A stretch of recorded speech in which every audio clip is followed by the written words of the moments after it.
feel like it's a little bit like popcorn. If you can count 2 seconds, then it's time to take it out. So maybe as a webinar, it's time to get started and let people catch up as we go along. I just want to welcome you all. I am Wendy Lisco. I am the Executive Director of ArtsPride New Jersey, and we're so pleased to have you today. And joining us is Erica Nagel, who is the Deputy Director at the New Jersey Theater Alliance and has been really working with a group of people and helping to coordinate ArtsPay New Jersey. And so she's going to kick us off today with a little bit about what ArtsPay New Jersey is. Sure. Hello.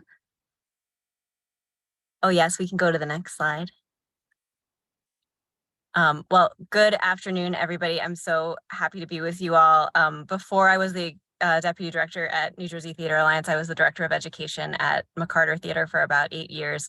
And so I'm like an arts education fangirl, and I always jump at the chance to be in rooms with Wendy and Kira and anyone in the arts education and community in New Jersey, because you're all such amazing, dedicated, incredible parts of our sector. So I'm just happy to be with you all. That was my sad face of not being able to see your faces. So what is ArtsPay New Jersey? So ArtsPay New Jersey, it's really a long-term project around pay equity. In this initial moment, it will take the form of 2 surveys.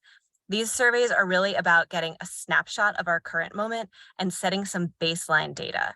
And the thing that's important about that to know is that this isn't a study.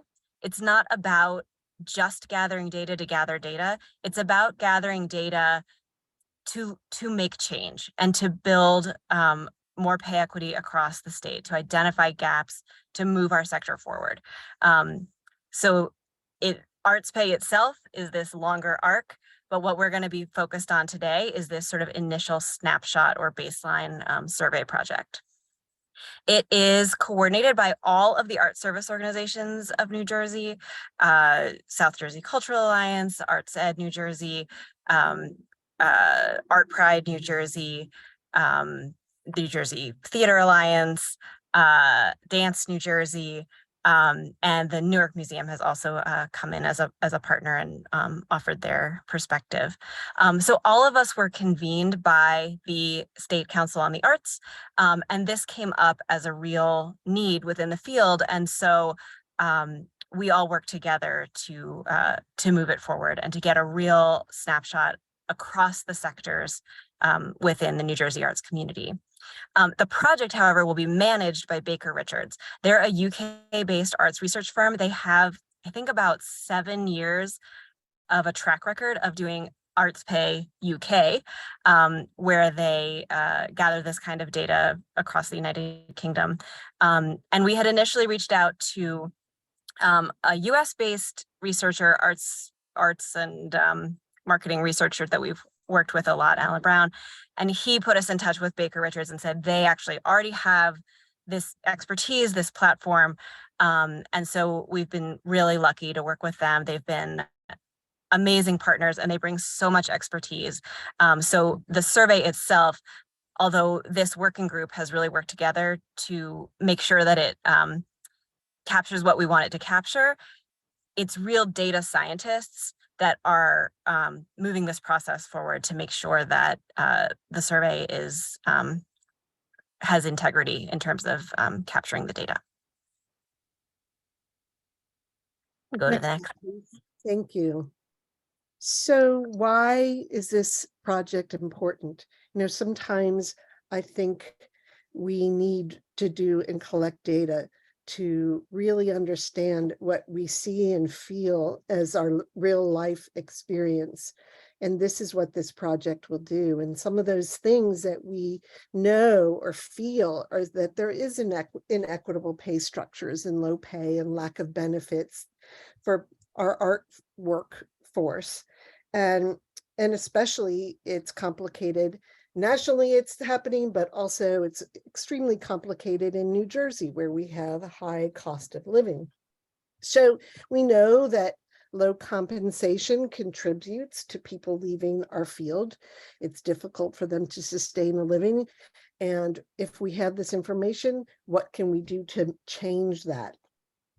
It also is going to help us to diversify our workforce. We'll have an opportunity. There's some demographic questions that will allow us to see where we are. And with that data, work to have a more diverse workforce. We know that there is systemic racism, sexism, ableism, and other systematic oppressions that are impacting all sectors, but especially the arts, including the arts. And we want to make sure that we know where those gaps exist so that we can begin to address them. We also understand that there's a lack of public information out there about the art sector. And that makes it difficult for organizations to structure pay salaries. It's difficult for art workers to effectively advocate for themselves. And really, transparency through a survey like this is a key way to be able to advance that pay equity. And another thing that we've realized is that while there may be some national surveys out there, they don't really neatly address New Jersey's issues. And they're not always available to everybody. They're often completed by an executive director of an organization, and that's who gets the data. And not everybody usually gets to participate in the survey. And we're going to share a little bit about the uniqueness of this survey, so that because we know that this survey will be available to nonprofits as well as individuals. And obviously, or maybe not so obvious, the general public. Next slide, please. So we talk about this as a compensation survey versus a salary survey, because we know that compensation includes a lot more than just the salary or fee that is coming home in a paycheck. So for this survey, we're going to be asking both individuals and employers about, of course, the salary or fee, but things like health benefits, retirement benefits, life insurance, vacation or paid time off, parental leave, professional development funds, flexible work arrangements, or anything else that they consider a benefit. And so if you're thinking about this from an organizational perspective, thinking through what do you consider part of your benefits package? So sorry if you can hear those trucks running by. I got a message that my iPhone had to cool down, so I opened my door. And if you're an individual, also thinking through what do you consider a benefit of your employment, and you'll have a chance to tick boxes, of a list that's provided, but also there'll be a lot of open response opportunities where you can fill in both any other benefits that you get or your feelings about your benefits that you do or do not receive. Go to the next slide. So who is this survey for? So it is actually two surveys in order to get the complete picture. The first survey, or number one, is filled out by an individual on behalf of an arts organization. So one person will be designated to fill that out for an arts organization. And it's for all nonprofit organizations in New Jersey, where the primary focus is the arts in their mission. So if you're a museum, but a historical museum, you would not be filling it out. But if you are a museum with the primary focus of arts, you would be filling this out. And so we're getting that data from the organization about the compensation for all the job titles in the organization, both the artists working there and the administrative staff. We consider everybody art workers. Survey 2 is filled out by the individual workers about their own experience. So if you're an arts administrator, arts educator who's practicing either externally So if you're a teaching artist, you're filling this out if you're an artist. We also included arts educators in this equation because we know that quite a few teachers also are practicing artists. And we want to capture them in this story. And we just want to underscore, and we will have another webinar for how to fill it out specifically, but I want to underscore that now as people who are on this webinar to be able to share this information with others, is that we're asking teachers specifically to fill it out for those other arts experiences, not for their teaching roles. But it's also open to people who are working full-time, part-time, contract workers, freelance workers. We want to capture the entire scope of our ecosystem. Next slide, please.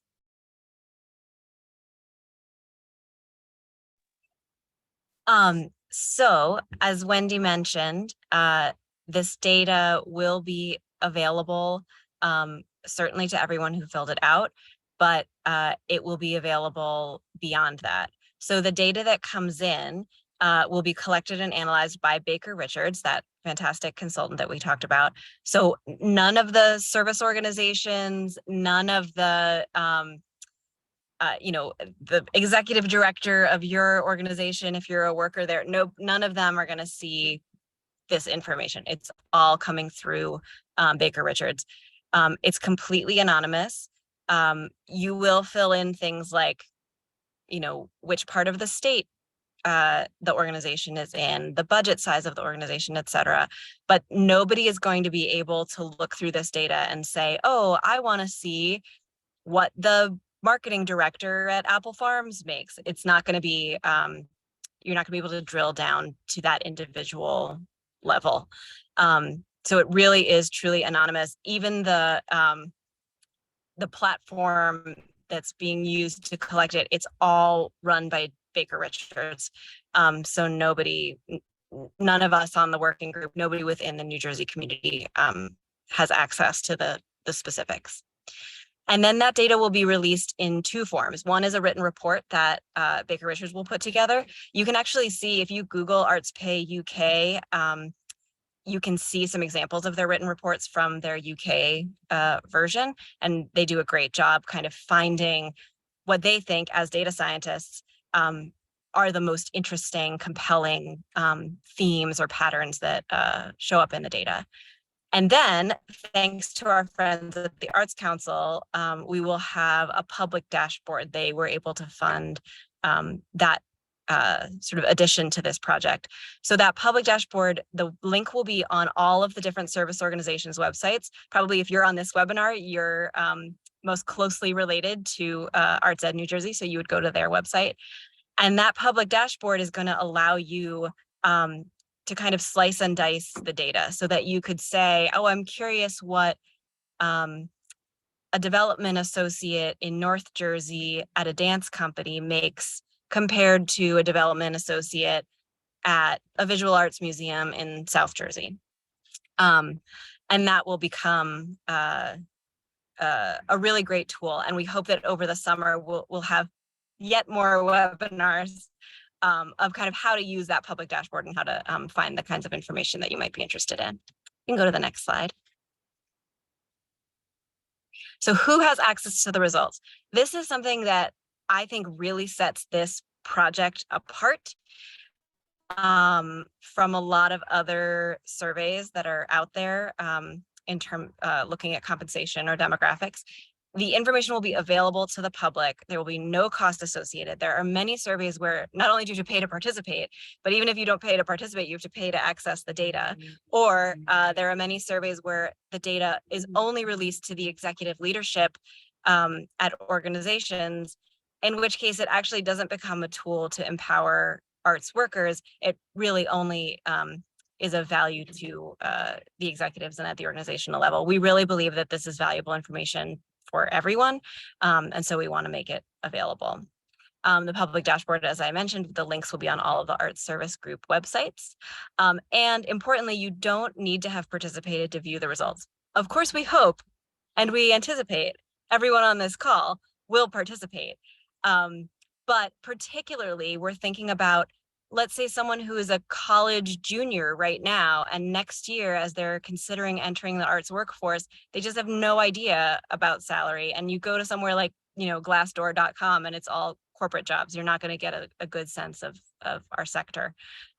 So students that are entering the field, they'll be able to view these results, even though they wouldn't have had any reason to participate.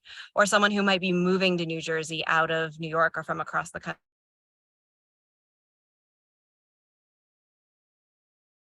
I believe you froze, Erica. And if I'm correct there, let's go to the next slide, and I'll sort of address the other side of the why. I earlier talked a bit about why it's important for this survey to be around, but I want to zero in a little bit about why it's important for you, particularly as an organization and or as an individual. Because, for example, I might fill it out for my organization, but I'm also going to fill it out as an individual. Because we really do believe that this will help our sector towards a more equitable and sustainable sector and future for our sector. We also imagine that it's going to give us an accurate and full picture of our sector. And as an individual, you'll be able to see how your compensation for a similar job, it compares to the rest of the field, and be able to advocate for yourself, as I said earlier. And also as an organization, you're going to be much better equipped to be able to compare how your salaries and compensation packages are competitive, how competitive they are, especially as recruiting and hiring and retaining employees during this post-pandemic world is more and more complicated. So if you could go to the next slide, just Erica has already covered some of this. Who's funding this work? It is coming from arts organizations itself. It came from the roots of people saying, why don't we have this data? And then reaching out to some foundations and other donors and the State Arts Council to help us make sure that we can make this a public accessible survey. And everybody has been really excited and energized to make this. And it might be a first step, but it's an important first step. Let's go to the next slide. Our timeline for this is right now, we are working on the 2 surveys. They're finalizing that. And the first survey for individuals is out, designed, and is being tested. And as of next week, the organizational surveys will be designed and tested. You might even get an email from one of us asking you to test the survey.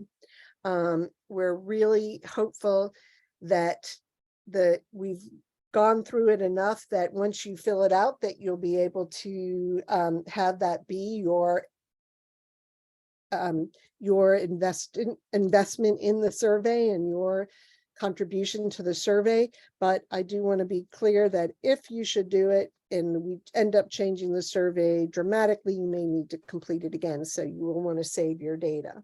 But that testing allows us to really dive into the thousands of new variations of organizations and careers in our field. So we thank you in advance for that. So late April through May, we will be deploying the survey and collecting information. We will be asking all of you to really help us as much as you can. So if you fill it out as an organization, we're going to ask you to share it with your staff so that they fill it out. We really want to make sure that we're all working together to get the largest N for our analysis. June, that analysis will begin and the report creation. And we hope by mid-July to be able to have the report and the dashboard released to the public. So we're moving fast. And so the fall will allow us to be able to start with new data. Next slide, please. I already really touched a little bit on how you can help us really by completing the survey, sharing it with your full-time, part-time contractors.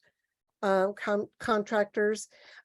do want to underscore this survey is actually not for board members or volunteers, because we are working on compensation unless you have board members or volunteers or somehow are compensated. We will share this information with you so you can share it out to the field and your own organization so that people feel comfortable with what it is. And share it with independent artists and teaching artists in your networks, and just sort of say, spread the word and help us build the excitement. We'll be sending out a social media toolkit in the next couple of weeks as well. Erica, did you want to take the what's next? I don't know if you're there. I am here. I can't seem to turn, I think the video is disabled because I had to come leave and come back, but I'm happy to. So let's go to the next one.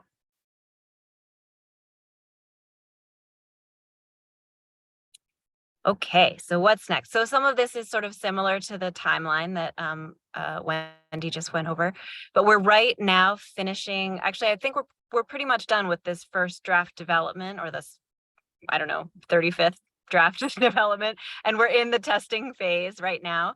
There's a number of individuals that are testing it this week, and then next week some organizations will be giving it a shot, and that will give us a lot of great sort of real world information about what it's like to complete this survey, how long it takes, things like that. We anticipate now it's probably like a 25-minute to 30-minute experience for individuals, and about that for organizations, unless it's an organization with, 50 employees, in which case that, would just take a little bit longer than an organization with 10 employees.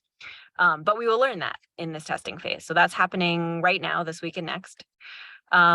We will do a public launch of the survey to the field in late April. And then Wendy mentioned previously that we will have some additional webinars. So those will really be webinars where we pull up the survey on our screens, walk through them in real time. If you've got questions about, whether a particular question would apply to you, or what we mean, or things like that, that's a great time to get your questions answered. So we'll be releasing a series of those soon. We will be creating an ArtsPay NJ website where all of this information, where the link to the survey is housed, where eventually the public dashboard will be housed. But again, all of those, the link to that central website will be accessible on each of the service organizations' website. So if you are deeply connected with ArtsEd New Jersey, they can really stay your conduit for this whole process. You don't need to learn another website or find another website. Then in the summer, we will have some webinars to review the data. So we'll kind of go through the report that Baker Richards puts together. The consultants will be with us on some of those webinars so that they can reflect their findings and patterns and trends that they saw. And then also, as I mentioned before, how to use the public dashboard, how to search for the specific information that you're interested in. And then importantly, because just to sort of circle back to the very beginning of this conversation, this is just the first step of a much larger project around pay equity in our field. So we hope that once we have, once we see what the data tells us, we anticipate it will show some particular gaps, and it will give us some areas of focus for making change in that area.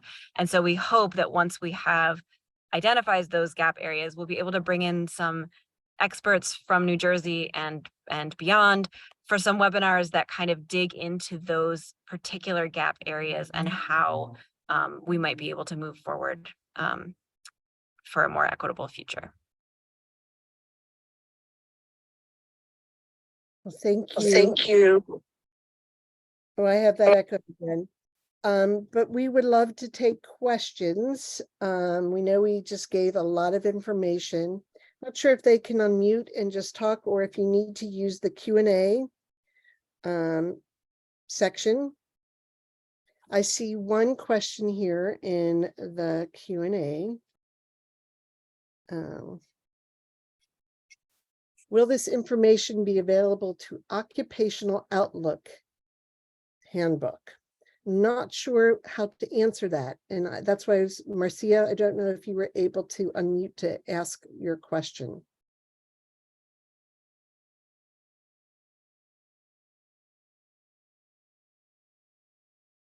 Erica, do you know what an Occupational Outlook handbook is? No, but I would like to know. Yeah. Kira, can you tell me if people can unmute? Because we're in a webinar format instead of a meeting format, they could type a longer question or use the chat to send a message, with more detail, but. Okay. Marcia, if you're there and able to give us some more information, it would be greatly appreciated. Thank you. You know what? I'm looking here, and if we want to do it on an individual basis, like if Marcia, if you would like to unmute, just utilize the raise your hand, and I think that I can manually on the back end take your microphone off. I don't believe you can, but yeah. Okay, so do you want to test that out, Marcia, and see if now you're able to unmute? Hello. Great. Okay. Hello. That's amazing. Yes, the Occupational Outlook Handbook is a handbook of careers. I remember looking at it when I was in undergrad, and it was 2 volumes thick then. But it is a place where such information can be held. Typically, in the Occupational Outlook Handbook, you would find, let's say, for example, you're interested in being a dancer, and they would tell you what kind of personality, what kinds of personalities typically engage in dance as a career, what your basic salary might be, and the kinds of opportunities you have dancing with small companies, major companies, national companies, things of that nature. And for a given year, what the outlook is for your successfully engaging in that career. That is, let's say if you're interested in dancing with like Ailey or Martha Graham or Paul Taylor or companies like those, Joffrey Ballet, American Ballet Theater. Well, I think that we will just investigate that and find out what it's looking like now, and see if there even alignment around the job titles and things like that. So that's a great suggestion. We'll investigate that and see where there is potential alignment. So thank you, Marcia. You are so very welcome. So Anise, I see that you're asking, so these surveys are not for public school art teachers unless they teach the arts outside of the school. So it's for the teaching that they might do outside of school, but also if they are gigging in a band or working as a practicing artist in other ways, we want to capture that income, because we do know that many art teachers are making, a livelihood outside. They're still photographers and doing that kind outside. So we want them to report all their compensation outside of their contract with their schools. Some might not have any, but those who do, we want to capture. I hope that answers your question. If you want to raise your hand and ask if something further, please do. 3 participants have raised hands. So somebody else there has a question. So Mary, can you unmute Mary?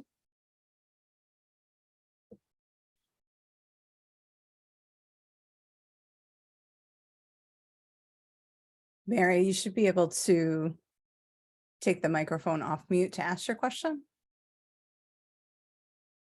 Oh, I apologize. I thought that you could hear me. This is Mary from Aka Creates. I was answering the question on my screen that asked who can see this transcript. I didn't have a real question. I'm still listening. Something may come up later, but right now I was just putting it said, raise your hand if you could see this Oh, thank you. Yeah. live transcript. Yeah, I'll let you know. I know I'm being recorded. Okay, thank you. Appreciate that. Are Quite there any welcome. questions about the survey? I do see a question in the chat about, is this available to gig workers, contract workers, folks who work multiple jobs? Yes, we very, very much want to hear from you. The survey will ask your primary position, and that's a place where we would ask you to just kind of use your best judgment. So if, if you're a teaching artist and you teach for 4 different museums, you might want to choose the one where you have the most hours in a year, or the one where your income is the greatest, whatever you would sort of consider primary.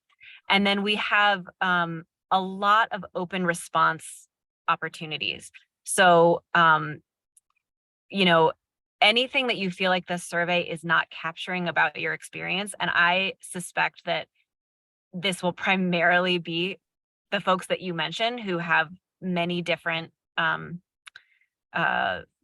employers and contracts throughout a given year. Those open responses are a great place to say, I answered this all for my primary, but here's some stuff I want you to know about all my other work and the way that that all comes together for me. It's really valuable information. So yes, yes, yes, please, gig workers, contract workers, freelancers, yes. And there's another question that you may want to continue with, Erica, which is the do independent dance instructors who teach at multiple locations fill this out, and how do they do that? Yes, same deal. Use your best judgment on what the primary one is. I will say this is really a study of, or a snapshot of the nonprofit sector. So if you teach at a for-profit, like a dance studio, but you also teach with, 90 dance company, I would recommend that you put whatever the nonprofit company is as your primary employer. It's kind of similar to folks that are classroom teachers, where their pay scale is set by the union and the district, and things that our particular working group can't really move that needle very much. Similarly with a for-profit dance studio, the wedding photography industry, things like that it's great to have that information, but it's not an area where we can make as much change as we can within the sort of nonprofit sector. I hope that answers the question. Yeah, and I would say that that's why we have so many opportunities for the open-ended comments, because we'd also like people to be able to put in there and say, well, I have this nonprofit job, but I have 7 other for-profit where I'm piecing it all together. Because as you know, any good survey, any good research begets more research. And so we can find, if finding that out becomes important, then that might be a future next step. So we encourage everyone to give it a try. And just to echo of, we encourage everyone to give it a try. If you are wondering whether you should fill it out, if you have a colleague who you think maybe would be, a good person to have it err on the side of filling it out if you can, because that's one of the great benefits of having Baker Richards in our corner versus us trying to figure this out all on our own, is that they'll be able, on the back end, they can make sure the data is accurate and reflective of what we're looking for. So err on the side of participation.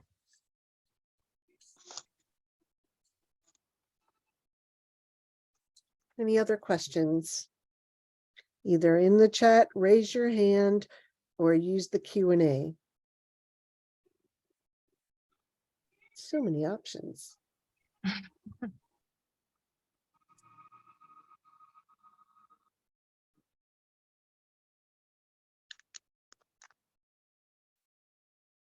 I would love to just hear, if not a question, any thoughts about it. Are people excited about it? Thinking it might be hard, curious? What are your curiosities and wonderings besides having specific questions?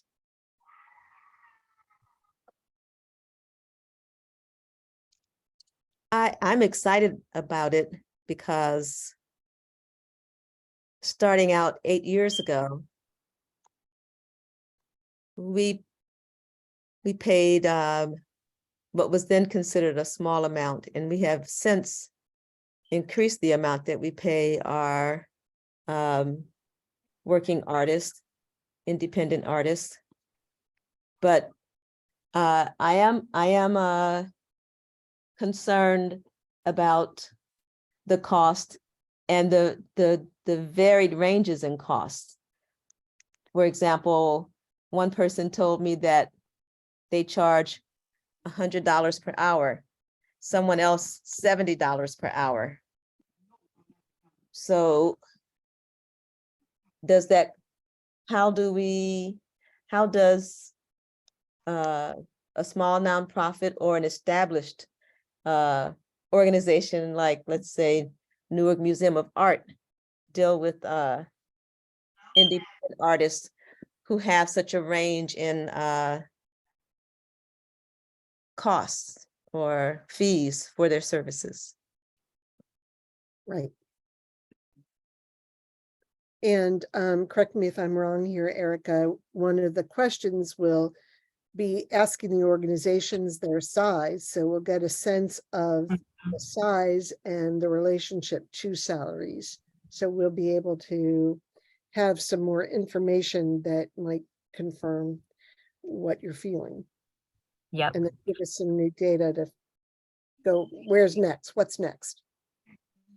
I would say that also that comment is a very valuable one to include in the open-ended questions of saying, you know, I, as a leader at a nonprofit, a challenge I'm finding is that individual artists sometimes set their own rates and they're so varied. And I, you know, that's great information for us to collect on paper. Thank you for sharing it.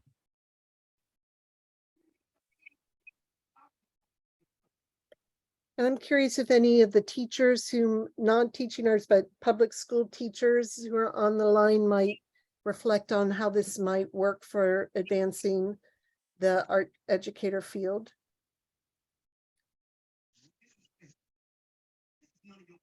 That might be you, Anise. If you raised your hand, you could speak. It's just like class.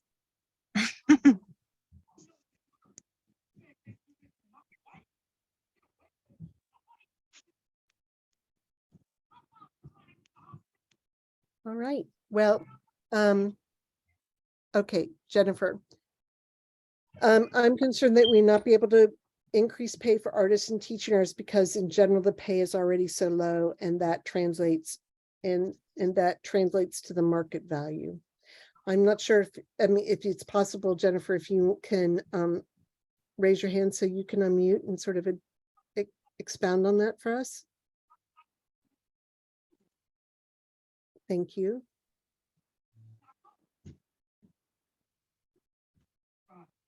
I see your hand up, and so Kira can do that, I think. Or maybe I can allow to talk. Yes, Jennifer, you should be able to. Okay, can you hear me? Yeah, thanks. Thank you for having this and thank you for doing this work. I do wonder if two things. One, to sort of tag into Marcia's comment, but if we discover that the pay rate is so low and people are still doing the work, then that becomes actual market value. Right? So well, there's no incentive for any organization to increase because I can still hire you at whatever rate. that I'm able to afford. On the flip side of that is if we discover you want to be competitive, you have to be thoughtful about the large organizations and the smaller organizations and how the resources are different, that if the smaller organizations are unable to compete because just general expense or general operating expenses, that budget will have an impact on that too, including compensation. So I do worry, how do we increase overall?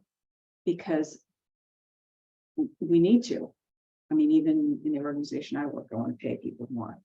And you know, arts administration and the like, but when you do larger market value comparable, the salaries are lower. So how do we increase? Right. And that's really my goal. And so I'm trying to find ways in which to do that.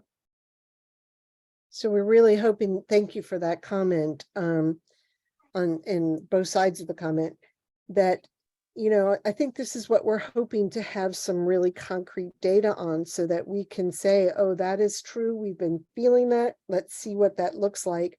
And then artists can even begin to say, okay, I can create a livelihood by combining X, Y, and Z, or everybody would be able to see what the going rate is and what are the benefits that people are doing, and how are, you know, you can start asking questions.